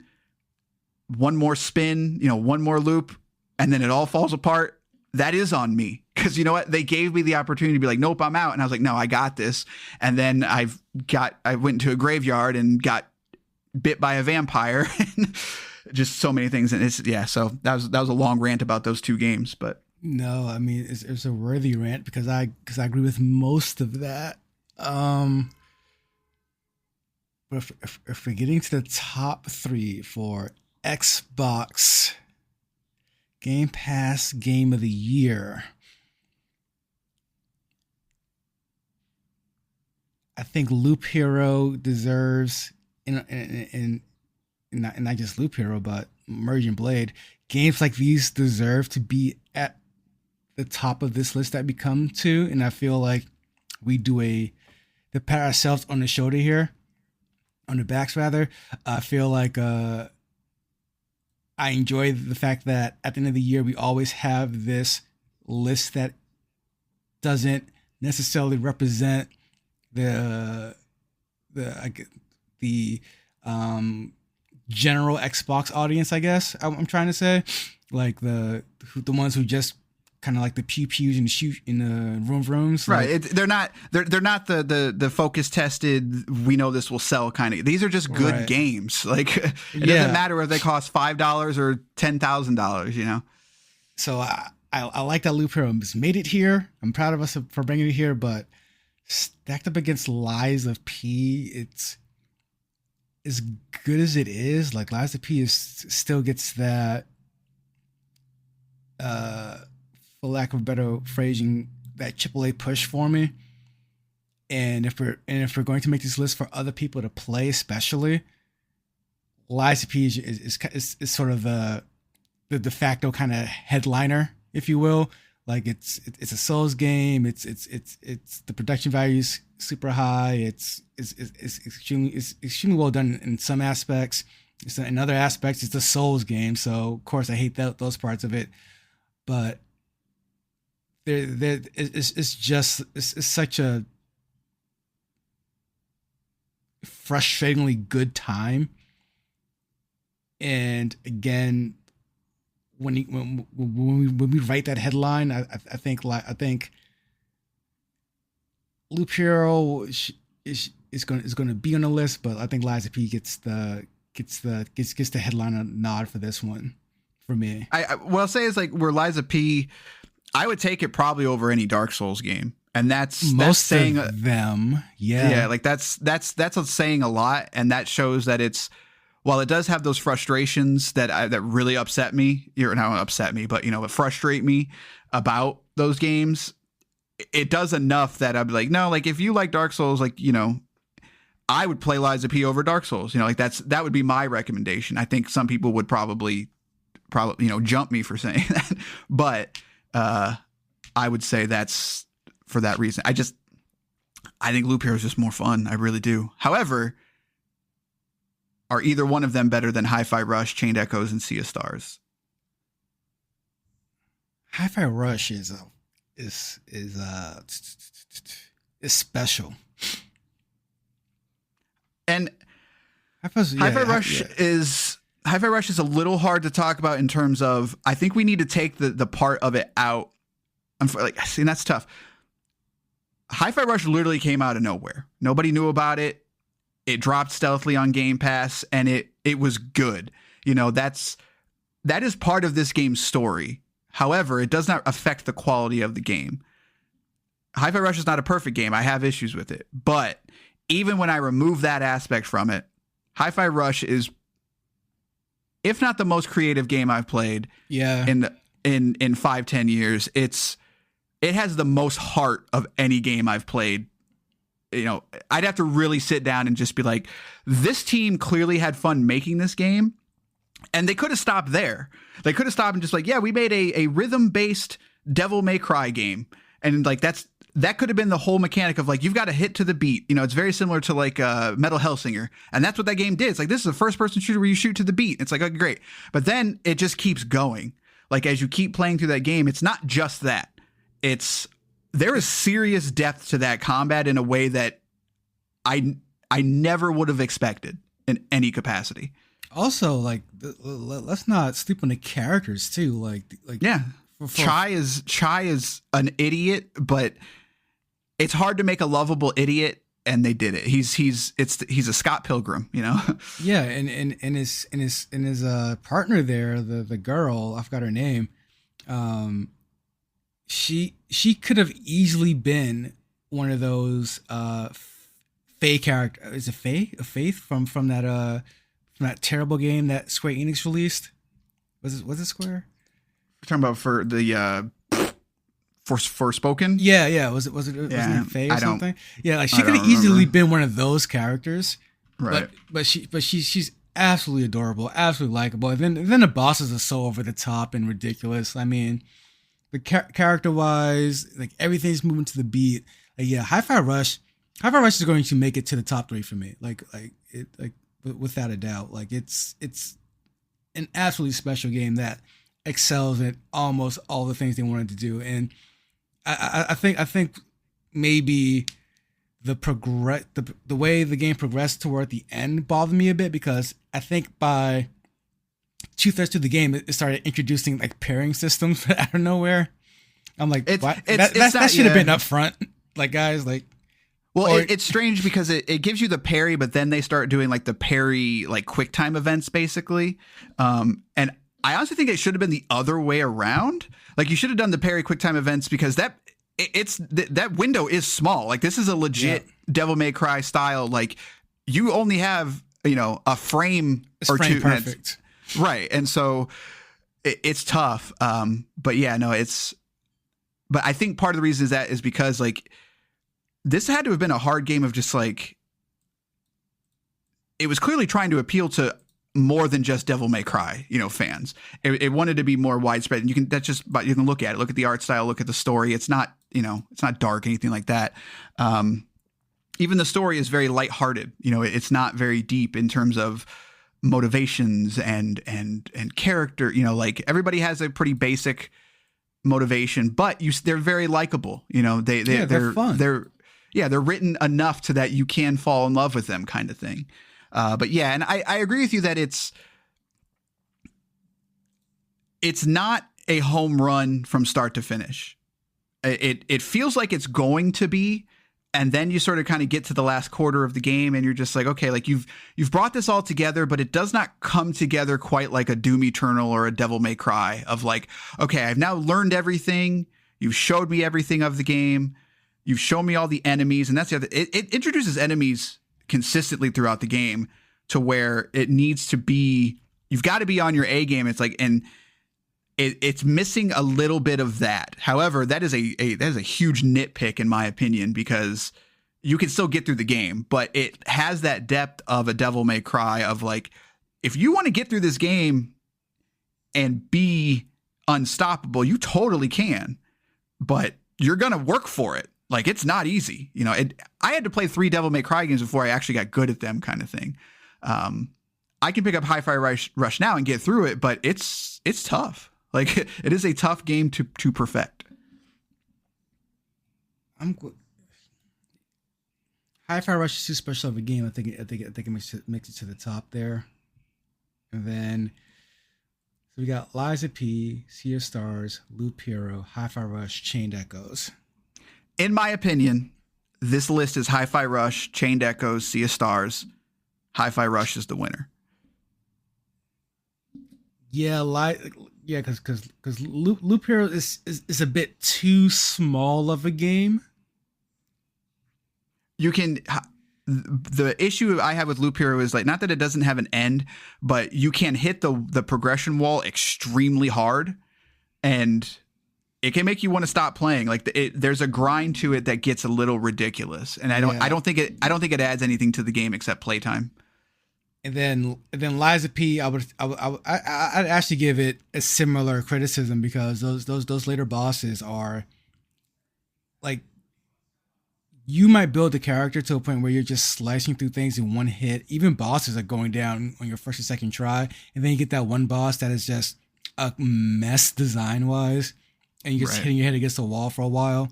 So like, the frustrations of that enough, yeah, I can get rid of that next, leaving us with Chained Echoes, Hi-Fi Rush, Sea of Stars.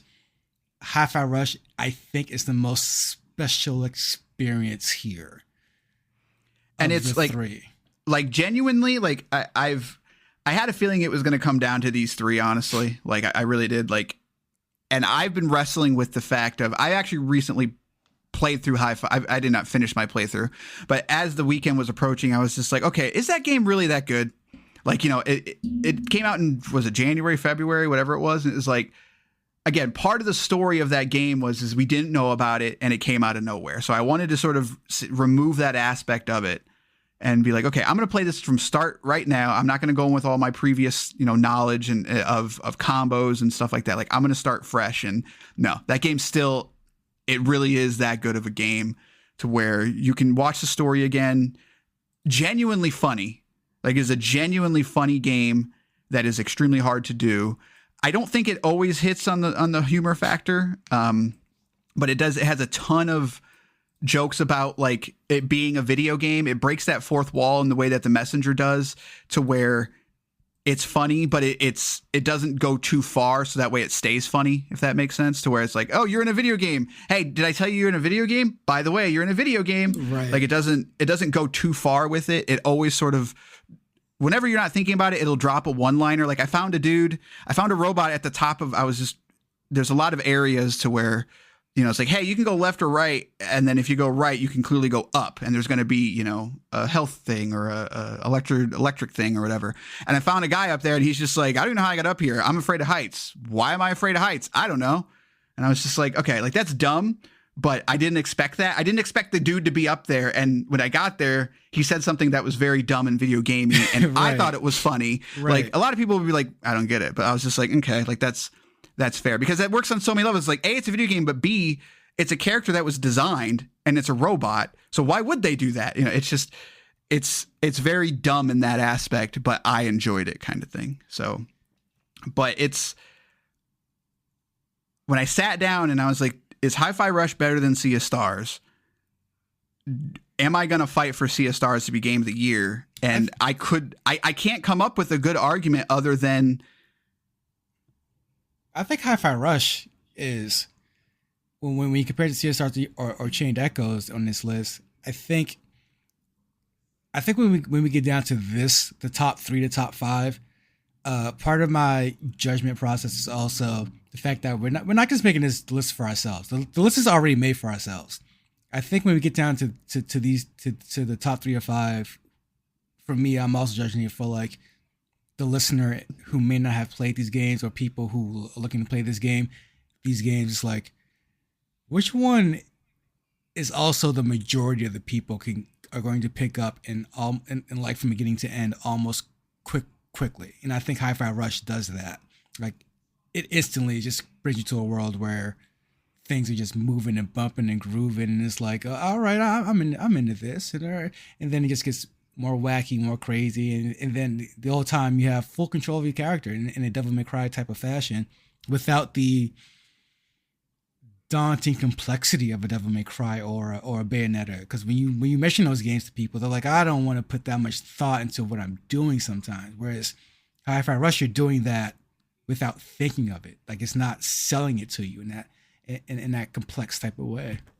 Excuse me. Yeah, if that's extremely fair in that's sort of the magic of the design of Hi-Fi Rush. And while it's a criticism for us in some ways of like, yo, you introduce this stuff kind of slow, you introduce it kind of late, but like you just said, like, if I give somebody Bayonetta and that first intro scene where they're on the clock tower and they're falling and they're like, yeah, sure, they can run around with no health and not have to worry about dying, but they don't know what they're doing. Right. Like, Hi-Fi Rush breaks it down in a way that it works for everybody, and that's sort of the magic. And it's, again, like, I think genuinely Hi-Fi Rush, I actually like it more than Sea of Stars. Like, when I really sit down and think about it, it's just like, man, like, Sea of Stars goes on a journey that by the end of it, I was extremely satisfied with. It went in ways that I adored. However, it's lacking.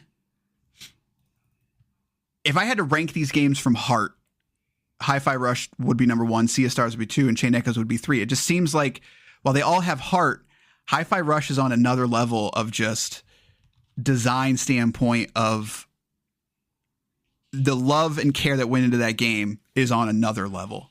Like, it's extremely high in Sea of Stars and Chained Echoes, but like the way that the world works, the way that literally 95% of what's around you is humming to the beat. The way that Chai, when he's just standing still, he's always tapping his foot to the beat or snapping to the beat.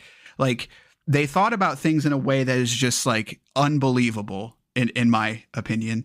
And so, and like I said, like Sea of Stars, the best argument I have for Sea of Stars at heart is like the mushrooms literally hum the chorus of some of the songs when you're in that place. Like, that's, somebody had that idea and was just like, yo, this is a good idea. This is a dumb idea, but it shows that heart. And Hi-Fi Rush has that, not from start to finish, but pretty close from start to finish. And that's the stuff that speaks to me in a personal way of just like, you can't, the love that went into this game is kind of dumb. Like, and I'm super excited for that team that this is clearly a passion project, and you can feel the passion. You don't always get that from passion projects. And that's what Chained Echoes is in a lot of ways, is a passion project. That's and all I think of them it, on this list. Yeah. Like yeah, all and just I think people making games they want to make, telling a story they want to tell. And I think it just comes through the most in Hi-Fi Rush, and I appreciate it for that reason. So it's not a home run. It's not a 10 out of 10. It's a 9.5 in my opinion. I think there's some things that they could clean up, but I feel that about all of these. So, but no, Hi-Fi Rush in my opinion is it's a clear winner on three very strong games though. Yeah, and if I had to give them numbers, honestly, I would give Hi-Fi Rush the 1 spot, Chain Echoes a 2A, and Sea of Stars a 2B, because I truly believe like the only thing is they both came out around. You played both of these in the same year. They both came out because Chain Echoes came out last year, the year before technically, but they both hit Game Pass in the same year essentially. So, or we both played it in the same year rather. So right. That's really the only difference when it comes down to it for me, because Sea of Stars is a game of the year. Chain Echoes is a game of the year. They just came out in the same year, hit Game Pass in the same year, and then they just both love letters to the same genre. Right, and it's they were far apart, and you know, part of that is because it came out. I think Chain Echoes came out in December of last year. It was a late edition kind of thing. So that's what makes this fun though, is we get to put them against each other. To me, it's like I said, I'm not playing dumb, but like I do genuinely feel like a lot of those systems that hit for you and hit for everybody else. I'm not saying the depth isn't there. What I'm saying is that I think it just loses itself in the entire the whole pot. It's not a bad game by any means, but for me, it just does not hit the same way. I know there's going to be a lot of people that it hits for. Obviously, it did for you, and you're not alone in that. But I don't think I'm alone either.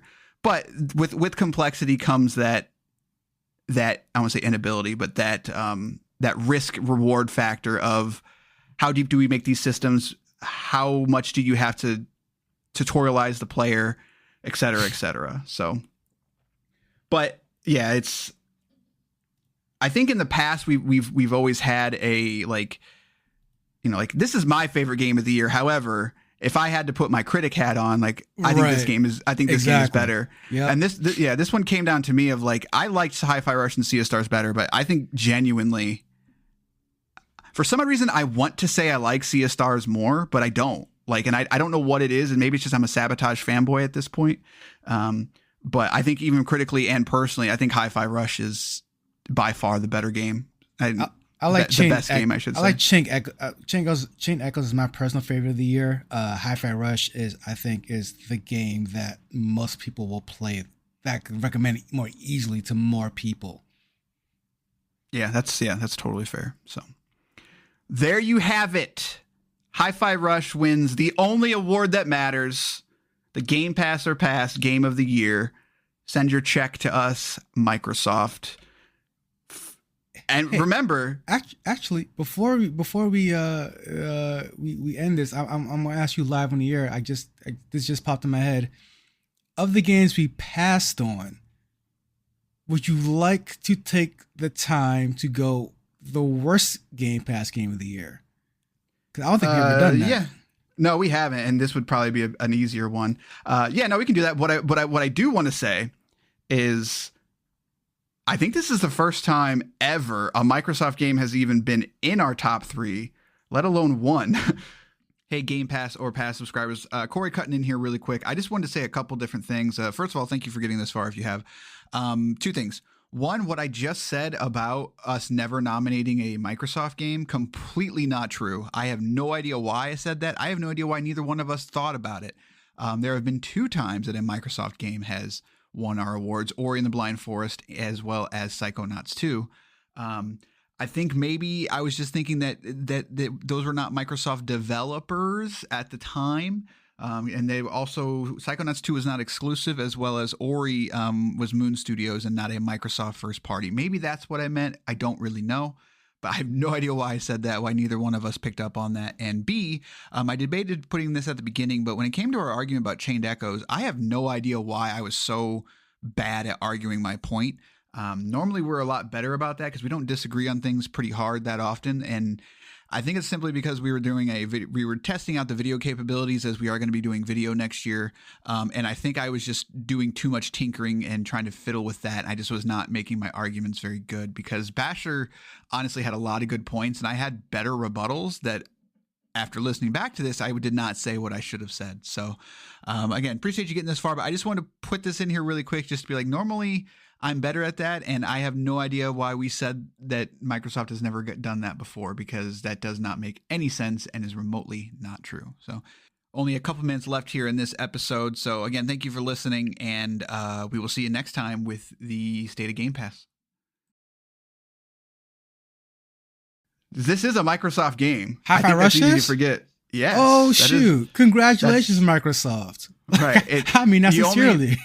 You had to buy Bethesda to get it. Okay. While everybody thought that Starfield was the game that you needed to buy to finally win on, again, the only podcast award that matters. Little did you know it was going to be your $29.99 Hi-Fi Rush that would elevate you to the top of greatness, which is our award. It's genuinely a much better game than Starfield. Much better. I will not fight you on that one. But again, it's crazy to me. Like, there's so many things about Hi-Fi Rush. It's like, okay, like you're stealth dropping it. That means it's going to be short, right? Whatever. That's cool. Oh, it's $29.99. Okay. That means it's probably 5-6, we're going to get a 5 to 6 hour experience here. It's like, okay, no, this is a real freaking video game. And, we had that argument of like, why did you do it this way? Like, I think it was smart to stealth drop it, but you were very much on the side of like, no, promote this game. Like, what are you doing, man? And then it's just, it's such a strange story. Yeah. I will always genuinely just not like the idea of, well, we put you on our platform, therefore we promoted you. It'd be like if Spotify came to us and said, what do you mean you're on Spotify? We promoted you just fine. It's like, no, like do a little extra, especially if it's worth it. I mean, but I think at the end of the day, they didn't think it would be this good. I think that's what it came down to.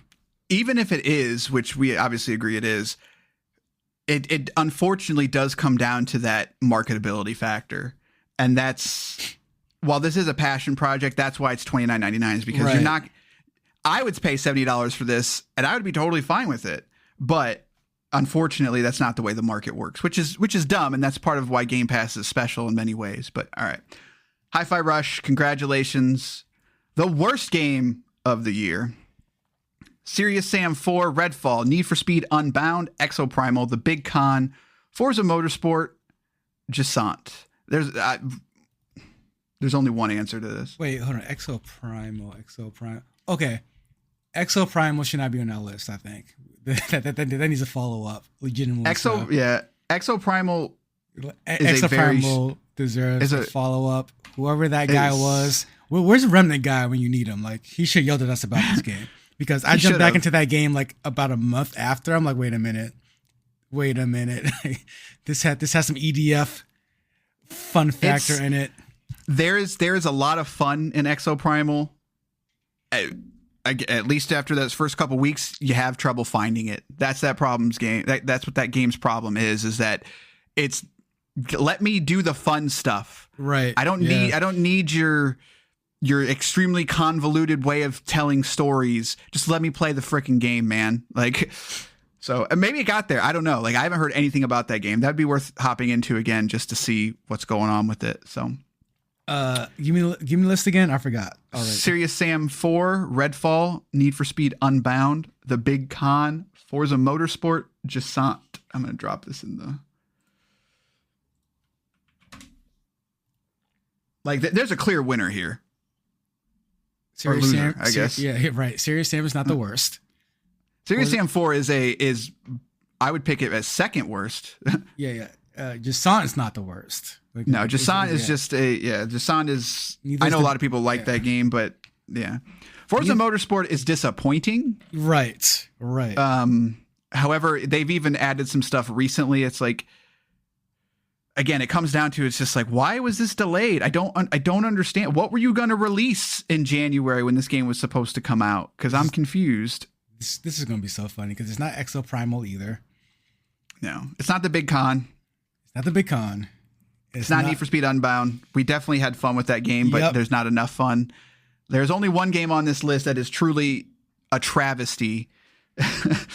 That, while you have the highs of Hi-Fi Rush, which you got from Bethesda, you also got Bethesda's Redfall in the mix as well. When I threw this out there, I did not expect that after finally giving Microsoft Game of the Year on their own platform, that it was a game that Bethesda published, that they had to buy from Bethesda.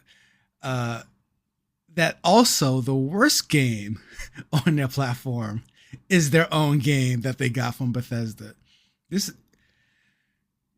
like, get your crap together, Microsoft and Bethesda. This is kind of embarrassing.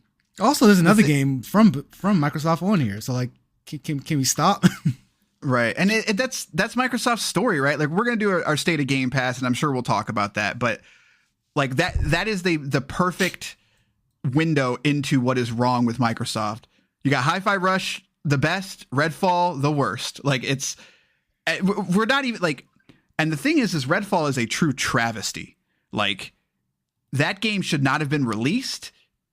It should not. Nobody wanted to make the game. Like, after that came out, like, there's stories and exposés of them basically being like, we didn't want to make this. It's just like, and then you've got Hi-Fi Rush. It's like, yo, we really wanted to make it. Came from Tango Gameworks. The people who brought you Evil Within made Hi-Fi Rush. Yeah, I saw that. That was ridiculous. Like, that is a true testament to, they clearly wanted to make this game. And then you have Redfall, which is like, they're still supporting it. Like, I don't know why. Take that team off Redfall, put them on Starfield, create a mission or two. It's just, the thing is, like, we haven't even said anything about Redfall, and we kind of don't need to. Like, you know about you know what this is, and it plays terrible. It looks bad. The story is, it's there. The character design is just gross. Like, I don't. It's terrible when not even co-op can save it. Like, usually, like, you get a buddy online, you could do some funny, weird, have some fun with it. But like, we really hated our time with that game, like, through and through. Like, what a terrible game. And it's, the thing is if you go and look at it, what I'll say is I tend to be more forgiving of things like trailers and things like the PR cycle and word of mouth, right? Like, Gotham Knights is that the antithesis of this, of like, if I was just going on by what the internet and what people had to say, I would think that game is as bad as Redfall. Like, people talk about the game as if it's a travesty to game design, and it has major issues. You can see stuff that was removed. You can see systems that were clearly meant to be like microtransaction based and stuff in that game, and they pulled them out, and there's like missing pieces. But it was better for the game overall. If you go look at a trailer for Redfall, and then after playing Redfall, you can see every issue in those trailers. It's a trailer, right? Like, it's designed to try and to hide those things. But once you know how that game plays and feels, the biggest thing is, like, look how the guns and stuff move in those trailers. It looks like it's cut for a trailer. It's like, no, it's just, that game is not fun to control because it controls like butt. Like, and you can see that in the trailers. They tried to beat up the IGN reviewer for showing off a bad game, like, reveal of it. And it's like, no, that's just how the game plays. I don't think I don't think they played it any worse than anyone else did. You could not make that game fun. Right. And you won't be able to. They're going to keep trying, and more power to them. If they decide that this is worth it, great. But it is one of those decisions of if nobody wanted to make the game, just cut your losses, man. like nobody as Game Pass subscribers, as I'm sure we are not Microsoft fanboys by any means. I think the fanboys would be like, yo, just we're good. Like, just we don't know. We're fine. We're fine. When's Hellblade coming out? Fable? Yeah, let's talk about Fable. Redfall, we're fine. We don't need that. Like, yeah, they really thought like, screw it, we'll throw it on Game Pass and recoup something. It's like, no, that's not what Game Pass is for, guys. It's just put it back in the kitchen. And that's to me, that was the biggest and dumbest move of the whole thing. Is like, again, we'll talk about in State of Game Pass of like, the people that are haters of Microsoft and Game Pass love to call it, well, it's good enough for Game Pass. And Redfall is the reason why they have any type of weight to their argument. Exactly, yeah. Is because you put stuff like Redfall on Game Pass and expect it to just like find an audience. It's like, you can do that sometimes to where like, maybe there's just a game like a Hi-Fi Rush that's like, we don't know if this is going to find an audience, but we think it's really good. Game Pass is good for that. And this was like, this is broken, but maybe people won't care. Like, you did not put that game out knowing and think it was fine. Like, exactly. Yeah. So, yep. There you go. 574-651-9256. If you want to call me an idiot for disliking Chained Echoes in some aspects, if you think I'm wrong, 574-651-9256. Let us know your favorite game of the year. We did have a text message about talking about some of our other games of the year. We'll talk about that in our State of Game Pass here coming up. So going forward, you will not be able to see this episode on YouTube. Well, maybe I haven't decided. We're going to be adding some stuff that you're probably not really going to care about if you're listening to this. However, if you're a new listener, you might. We are told that people like video podcasts. Please tell me why. They like video. They just like listening to it on YouTube. Like, you're putting together that they need the faces. Your own independent researchers put that together. They did not say that. Yeah, that's fair. But you may not be wrong either. They did not say that though either. I asked that question directly, and it was very much like a. Ask your audience, and it's like that's not an answer. We'll test the waters and we'll see.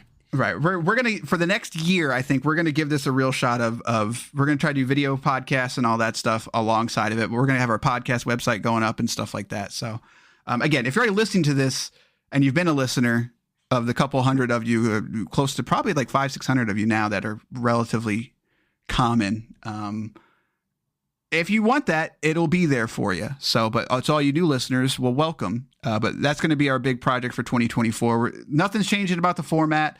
We've discussed format changes and stuff like that, but I don't think we're going to put any of that into effect next year. We're just going to add the video portion of it, add the website, and go from there. So, anything you want to say before we